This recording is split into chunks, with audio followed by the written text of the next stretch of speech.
Good morning, students. Today in 9th class mathematics, we are continuing with some extra questions on quadrilaterals. है ना? अभी हम लोगों ने NCERT से ख़त्म कर लिया है. अब हम लोग कुछ एक्स्ट्रा क्वेश्चंस लास्ट सेशन में भी लिए थे. आज भी अभी हम लोग कुछ एक्स्ट्रा क्वेश्चंस, इंपॉर्टेंट क्वेश्चंस लेंगे. आज का क्वेश्चन नंबर 1. क्वेश्चन नंबर 1 देख लो क्या दिया हुआ है. इन अ ट्रेपेजियम ABCD, एक ट्रेपेजियम ABCD दिया है. जो चीजें दी हुई है वो अभी हम आपको लिख देंगे. ट्रेपेजियम ABCD दिया है. फिर इसमें AB is parallel to CD.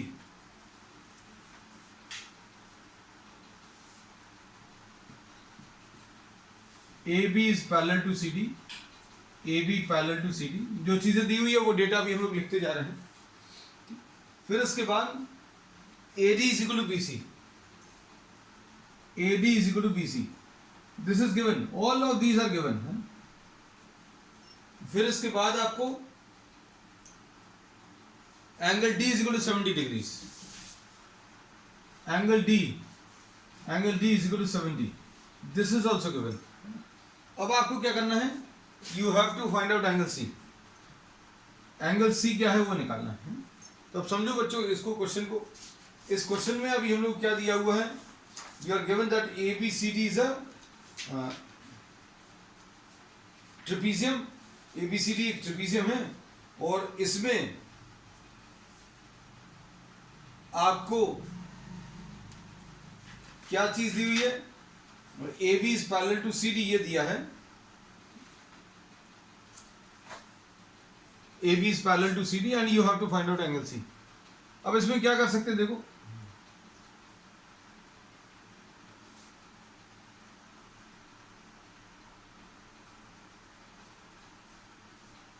We are doing a construction.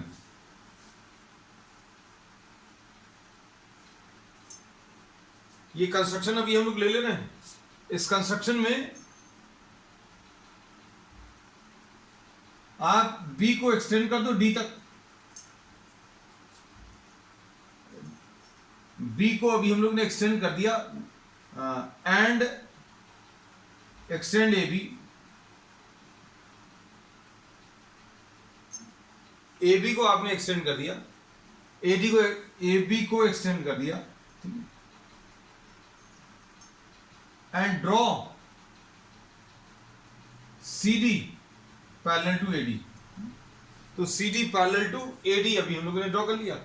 अब इसके बाद बच्चों देखो क्या दिया हुआ है. अब इसमें इस क्वाड्रिलेटरल में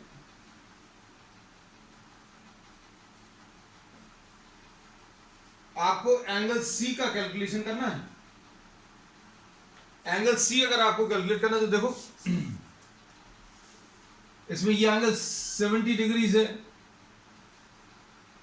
अब ये पैरेललोग्राम होने का फायदा क्या है. This is equal to this. ये तो दिया हुआ है. AD is equal to CD. अब इसमें बच्चों ध्यान से देखना. AD is equal to CD क्यों है. Because AB parallel to CD given है और अभी हम लोगों ने AD parallel to CD draw किया है. Therefore ABCD is a parallelogram.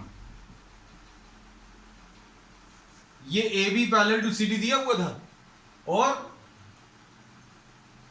फिर इसके बाद ये D गलत लिख दिया बच्चों. यही दिक्कत हो रही है ना. A B C and D इसको E लिख ले रहे हैं. वही अभी हम सोच रहे हैं कुछ गड़बड़ हो रहा है.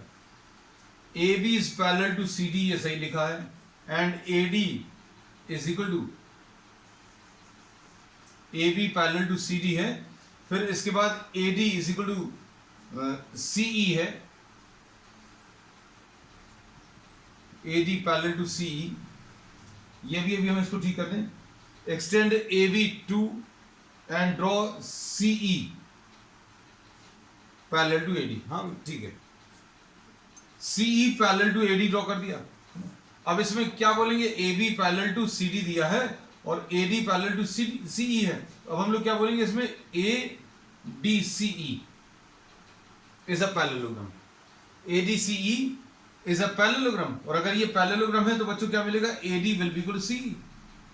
AD is equal to CE आ जाएगा, AD is equal to CE, और AD is equal to BC दिया हुआ है, तो इससे क्या मिल जाएगा, C is equal to BC आ जाएगा, CE will be equal to BC। ये वाला इसके बराबर दिया हुआ है, ये इसके बराबर होगा क्योंकि ये पैरेललोग्राम है, तब हम लोग इसकी बेसिस पर क्या बोलेंगे, BC will be equal to CE, और BC is equal to CE आ गया, तब हम लोग क्या बोलेंगे, ये वाला एंगल इस वाले एंगल के बराबर होगा। इसको अभी हम लोग बच्चों x लिख दे रहे हैं, इसको अभी हम लोग y लिख दे रहे हैं। So therefore we say that angle x will be equal to angle y। ठीक, अब देखो, अब सारी चीजें क्लियर होती जाएंगी, देखना आप ध्यान से। अब इसमें अभी हम लोग बोलेंगे ये दो पैरेलल लाइंस हैं, ये दो पैरेलल लाइंस हैं, ये ट्रांसवर्सल है ना? तो इसके बेसिस पर अभी हम लोग क्या बोल सकते हैं, इसके बेसिस पर अभी हम लोग ये एंगल बता सकते हैं, angle A plus angle D is equal to 180, angle A plus angle D will be equal to 180, मतलब एंगल A कितना आ जाएगा बच्चों, 180 माइनस D, और D कितना दिया है, 70 दिया है, तो 180 माइनस 70 यानी ये 110 आ गया।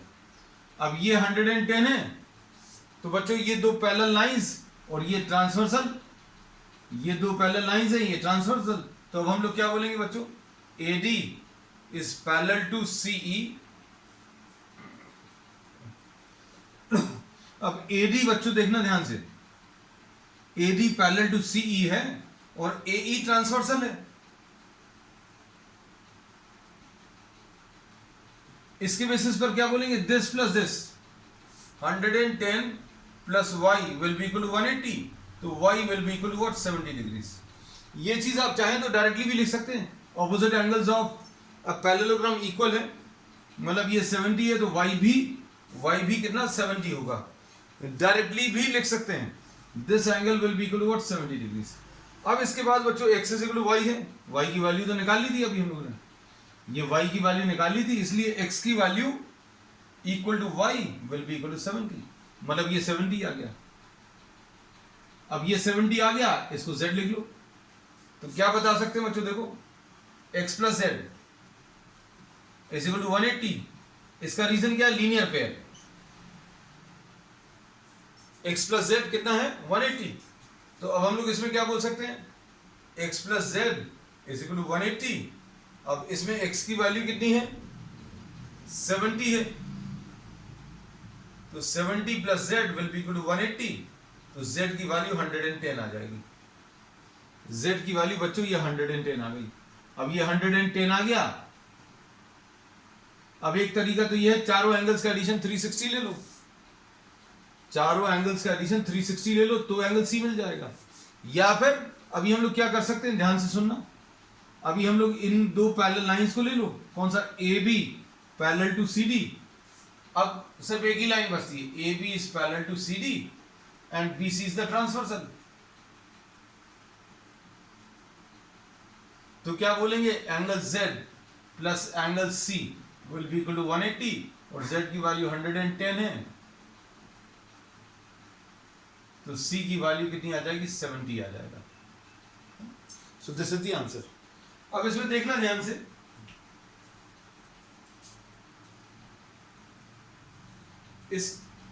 इसको सॉल्व करने में अभी हम लोगों ने ये क्या किया है, ध्यान से सुनना, ये आपको ट्रेपीजियम दिया हुआ था और ये एंगल 70 दिया है ना?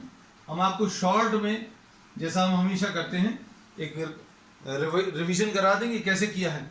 ये 70 है, अब हम लोगों ने क्या किया, इस ट्रेपीजियम में इसको आगे बढ़ाया और इसके पैरेलल इसको ड्रॉ कर दिया, तो ये एक पैरेललोग्राम हो जाएगा। और पैरेललोग्राम अगर हो जाएगा तो अब हम लोगों को ये दोनों इक्वल दिए हैं, AB is equal to BC और AD is equal to CE। हम लोग बोलते हैं opposite sides of parallelogram. AD is equal to BC दिया है और AD is equal to CE है, तो इसमें BC will be equal to CE आ जाएगा। BC is equal to CE से x will be equal to y, तो मेन रिजल्ट जो है बच्चों वो ये आ जाएगा, x is equal to y। फिर उसके बाद आपको इतना सब लेने की जरूरत नहीं है, आप डायरेक्टली कह सकते हो कि ये एंगल 70 है तो ये वाला एंगल भी 70 आएगा, है ना। आप ये ले सकते हैं, ये गलत नहीं है, अभी हमने बोला आप डायरेक्टली भी लिख सकते हैं, ये अगर 70 है तो ये भी 70 आएगा, और अगर ये 70 आ गया तो ये भी 70 हो गया, और ये 70 है तो ये लीनियर पेयर का कॉम्बिनेशन यूज कर लो, ये 70 है तो ये दोनों मिलाकर 180 आएगा, तो ये 110 आ जाएगा, और ये 110 है, ये दो पैरेलल लाइंस हैं, ये ट्रांसवर्सल है, तो इन दोनों का एडिशन भी 180 आएगा, मतलब ये 70 आ जाएगा। ठीक है, अब इसके बाद नेक्स्ट प्रॉब्लम देखो।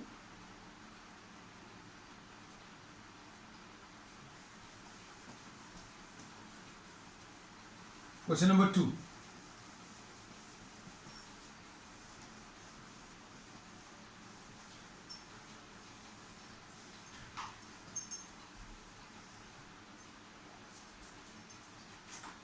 आज का क्वेश्चन नंबर 2 देखो बच्चों।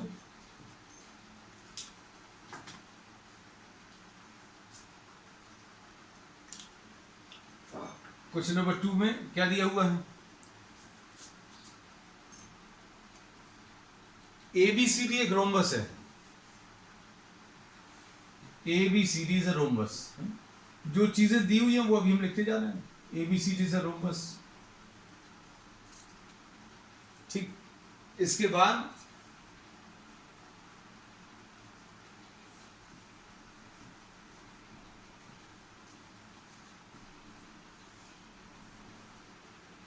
इसमें क्या दिया हुआ है, दोनों डायगोनल्स O पॉइंट पर इंटरसेक्ट कर रहे हैं, और ये AO की वैल्यू दी हुई है, AO 24 है, और ये 25 है एक साइड। अब इसमें find the sum of the diagonals, sum of the length of the two diagonals, ये कैलकुलेट करना है। अब देखो इसमें कैसा दिया है, अब इसमें ये बच्चों 25 है, ध्यान से देखना, इसमें एक प्रॉपर्टी यूज होगी क्या कि रोम्बस में the diagonals bisect each other at 90 degrees, diagonals जो हैं बाइसेक्ट कर रहे हैं एक दूसरे को 90 डिग्रीज पर, मतलब ये 24 है तो ये भी 24 आएगा। अब ये एंगल 90 डिग्रीज होगा, अब इसके बेसिस पर अभी हम लोग क्या OB निकाल सकते हैं, OB कैसे निकालोगे, तो BC square will be equal to OB square plus OC square, निकाल लो बच्चों कितना आ रहा है ये सॉल्व करने पर।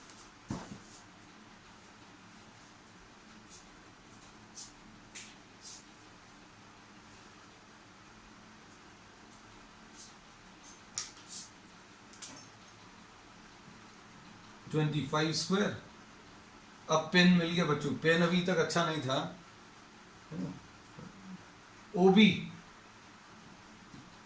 OB स्क्वायर प्लस OC, अब इसमें OB square will be equal to 25 square minus 24 square, ऐसा कुछ लिख सकते हैं। OB कितना आ जाएगा, ये 625 आ जाएगा, माइनस 576 आ जाएगा, ये 49, तो बच्चों ये कितना आ जाएगा, OB की वैल्यू 7 आ जाएगी, और OB अगर 7 आया है तो ये भी 7 आएगा, और सम ऑफ द डायगोनल्स मतलब आपको क्या चीज निकालनी थी, BD प्लस AC बताना था। BD कितना है बच्चों, देखो 7 प्लस 7, और AC कितना है 24 प्लस 24, है ना, तो ये आ जाएगा 14 और ये 48, आंसर इसका बच्चों कितना 62 आ जाएगा। सिंपल है। नेक्स्ट इसके बाद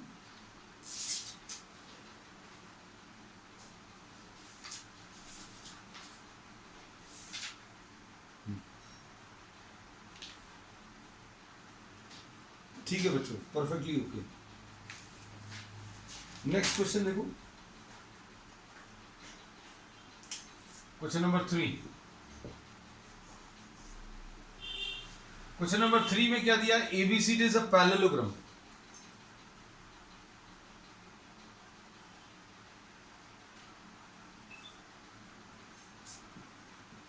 ABCD is a parallelogram, ऐसा दिया हुआ है।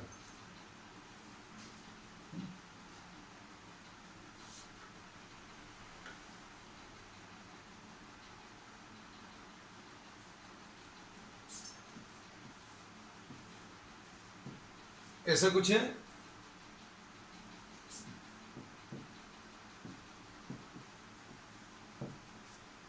अब इसमें ये एंगल बच्चों 80 डिग्री से, ये 80 डिग्री से, और ये वाला एंगल डीबीसी हम लिख भी दें, कई बार लिखने में और ड्रॉ करने में अंतर आ जाता है। एंगल DAB 60 है ना, तो ये 60 है। अब क्या इसमें फाइंड करना है? Find ABD।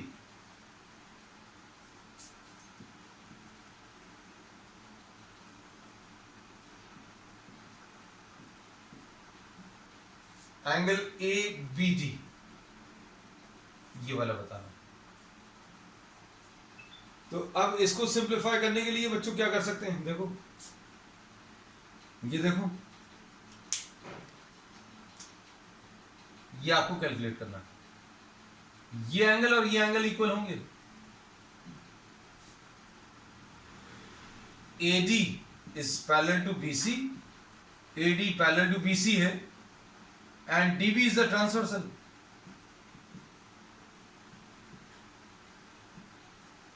तो क्या बोल सकते हैं? x will be equal to 80। इसका रीजन क्या है? Alternate angles. तो ऑल्टरनेट एंगल्स पता चल गए। अब इसके बाद ट्राइंगल ADB देखो। ट्राइंगल ADB में अब ये एंगल बताना है, इसको सपोज y लिख दिया, इसको अभी हम लोगों ने y लिखा हुआ। तो अब सॉल्व करके देख लो।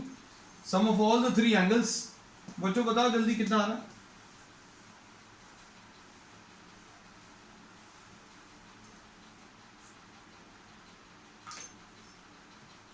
x plus 60 plus y is equal to 180। इसमें x अभी हम लोगों को 80 मिल गया, तो 80 plus 60 plus y is equal to 180। So y will be equal to 180 minus 140, यानी 40 डिग्रीज आ जाएगा। ठीक, तो ये एंगल y की value is 40 degrees. Question number 3 है ये।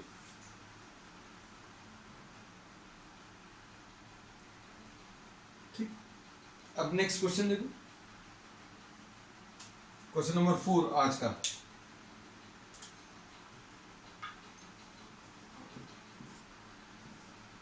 अब इसमें ABCD एक रेक्टेंगल दिया है।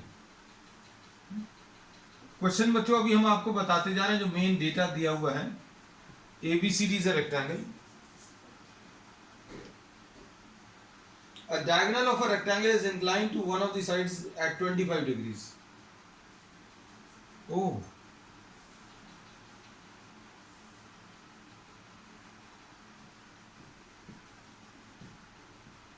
इसमें इन्होंने बोला इसका एक डायगोनल जो है किसी एक साइड के साथ 25 डिग्रीज का एंगल बना रहा है बच्चों, and you have to find out the angle between the diagonals. कर सकते हैं?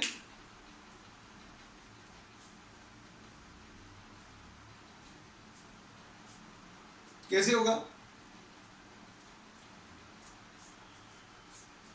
सोचकर देखो, रेक्टेंगल की क्या प्रॉपर्टी यूज कर सकते हैं। Rectangle is a parallelogram. पहली चीज तो ये है, पैरेललोग्राम है मतलब diagonals bisect each other. Diagonals एक दूसरे को बाइसेक्ट कर रहे हैं, मतलब क्या बोल सकते हैं? ये देखो, OB is equal to OD है पहली चीज, और OA is equal to OC है। चलो, इसका कुछ यूज होगा? नहीं, कुछ नहीं होगा भाई। पैरेललोग्राम की प्रॉपर्टी होती है भाई। रेक्टेंगल का क्या प्रॉपर्टी है इसमें? रेक्टेंगल में एंगल्स 90 डिग्री से, उसका तो कोई यूज नहीं हो रहा। हो रहा है क्या? नहीं होगा। हो सकता कोई और अप्रोच भी पॉसिबल हो। देखो, अब इसमें एक प्रॉपर्टी जो अभी हम लोग कहते हैं BD is equal to AC। BD diagonals will be equal for a rectangle. ये बहुत इंपॉर्टेंट चीज है। For a rectangle the diagonals are equal. तो डायगोनल्स बच्चों इक्वल। अब इसके बेसिस पर क्या कह सकते हैं? BD is equal to AC के बेसिस पर कुछ आएगा क्या? नहीं। Half BD is equal to half AC, ऐसा लिख सकते हैं। हाफ BD कितना आ जाएगा, हाफ BD OB लिख सकते हैं, और हाफ AC को OA लिख सकते हैं। तो अब इससे क्या पता चल गया, इससे ये पता चल गया कि ये OA OB के बराबर आएगा।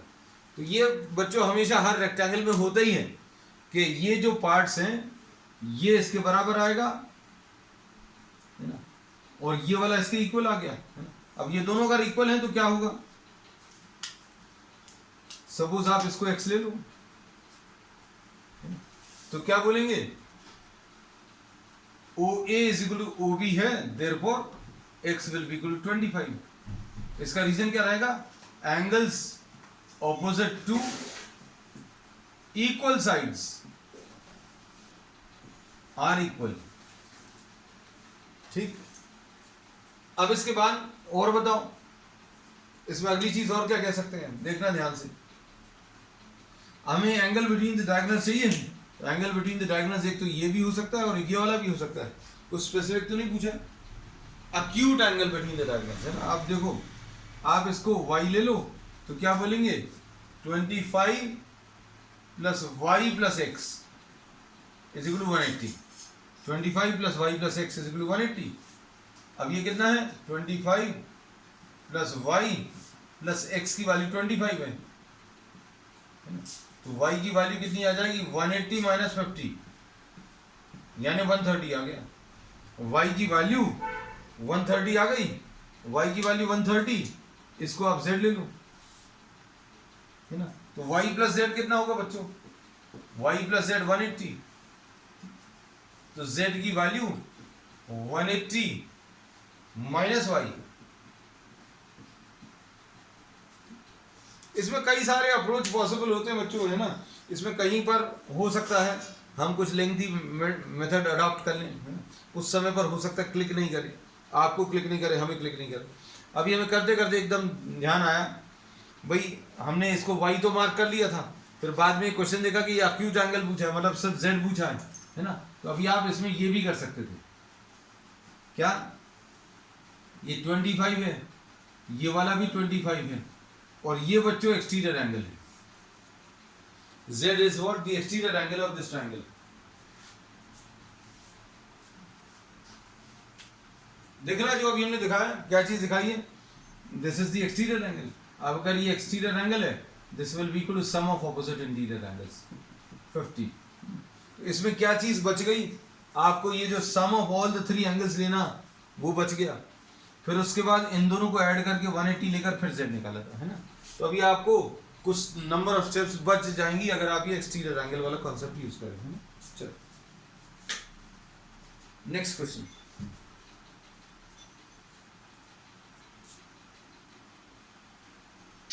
आज का भी क्वेश्चन नंबर 5 रहेगा शायद, है ना।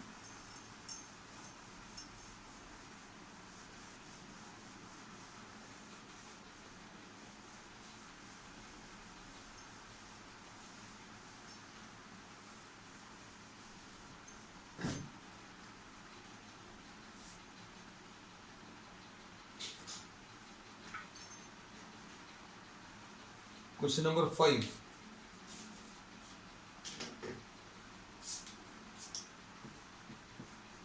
देखो ध्यान से। In the given figure AD and BE are medians. अब ये जो काम की चीजें बोलेगी, AD and BE are medians, ठीक। उसके बाद क्या दिया है, of triangle ABC and BE is parallel to DF। BE is parallel to DF and prove that CF is equal to half 1/4 AC। oh 1/4 है बच्चों, हाफ नहीं है।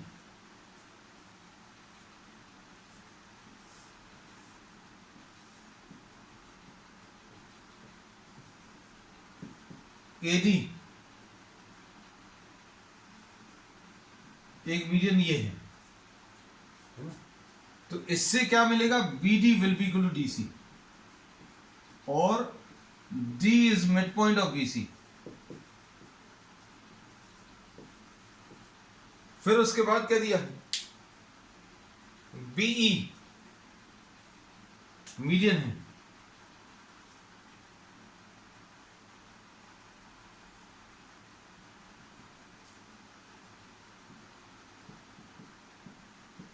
बीई इज मीडियन, मतलब A E will be equal to E C. ये सब कुछ given है अभी तो। उसके बाद बच्चों क्या दिया है, B E is parallel to D F.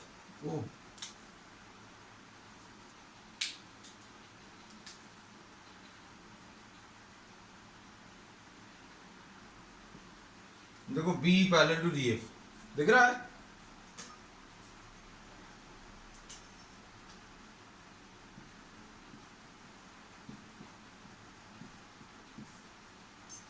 अब क्या कह सकते हैं, देखो ध्यान से,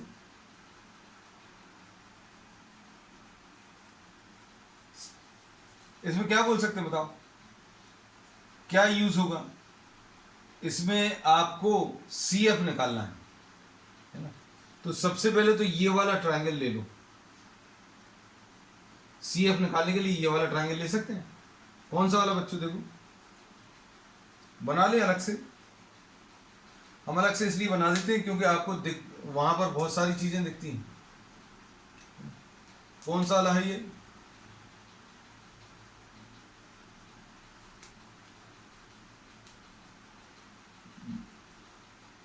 ये बीई है, बना लिया। उसके बाद बच्चों ये बीसी है, उसके बाद यहां पर कहीं पर पॉइंट एफ है, ठीक है। उसके बाद क्या है, उसके बाद ये डी एफ है,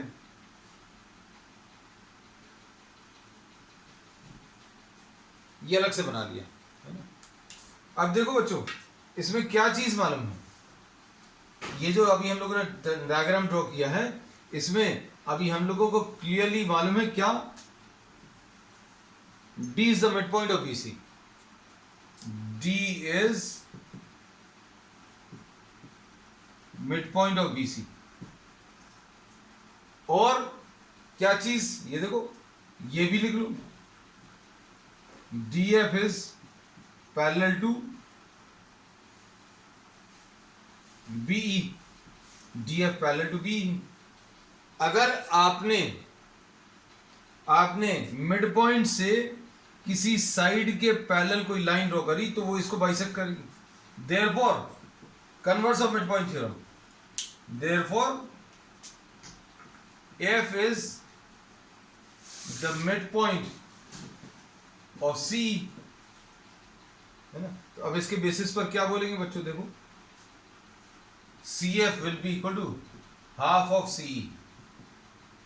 सी एफ, इसमें एफ अगर मिड पॉइंट है, एफ अगर मिड पॉइंट है तो मतलब क्या बोलोगे, C F will be equal to F E बोल सकते हो।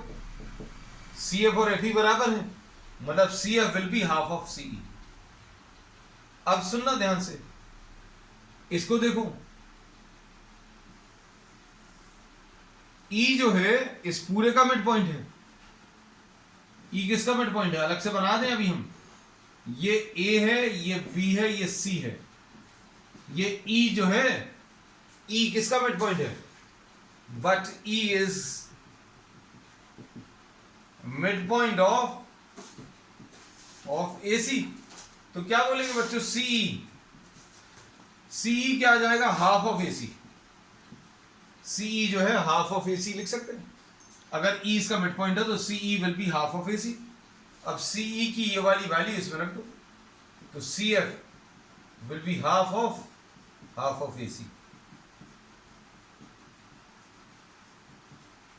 ऐसा कुछ आ जाएगा। तो ये क्वेश्चन नंबर 5 है बच्चों। अब आज का ये लास्ट क्वेश्चन अभी हम लोग ले रहे हैं, question number 6। D E and F are the middle points of the sides of an equilateral triangle ABC.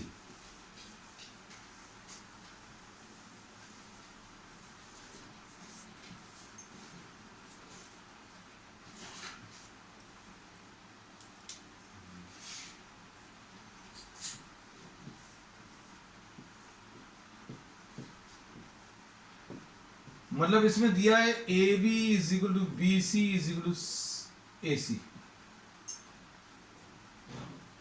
और डी ई एफ क्या है इनके middle points.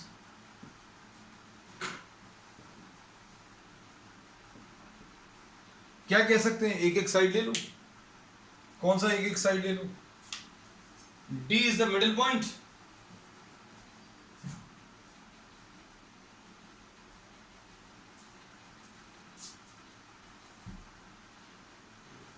D is what? The midpoint of AB.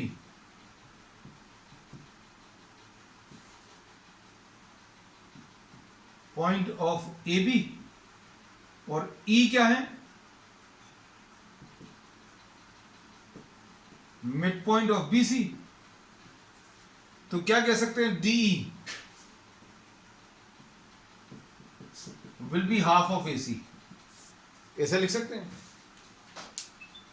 And it will be parallel to AC, लेकिन उसका कोई use नहीं होना। DE will be half of AC and will be parallel to AC, तो parallel to AC का कोई use नहीं है। अब देखो EF, ये इस किसकी वजह से? Mid point theorem. सिमिलरली लिखते हैं, सिमिलरली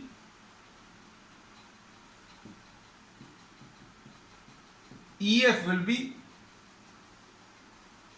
half of AB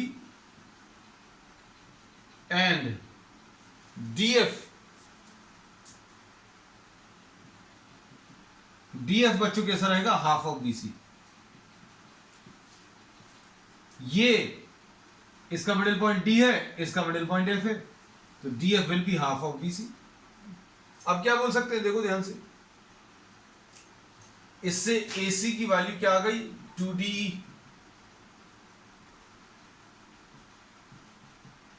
इससे AB की वैल्यू क्या आ गई बच्चों? 2EF। और इससे कुछ गलत लिख दिया है, DFS BC will B 2DF। लेकिन अभी हम लोगों को क्या चीज मालूम है बच्चों? AB is equal to AC is equal to BC, AB is equal to BC is equal to AC है। तो क्या लिखेंगे अब? AB की जगह 2EF, BC की जगह 2DF और AC की जगह 2DE। अब क्या होगा? 2 2 और 2 ये कैंसिल होगा, तो EF will be equal to DF will be equal to DE। EF will be equal to DF will be equal to DE. Therefore, triangle DEF is equilateral. यही प्रूव करना था आपको कि the triangle which is formed by joining the middle points of an equilateral triangle is also an equilateral triangle. So therefore DEF is what? An equilateral triangle. ठीक है, तो बच्चों अब आज के लिए इतना ही. We will be continuing with some more extra questions on the next one. That's all for today.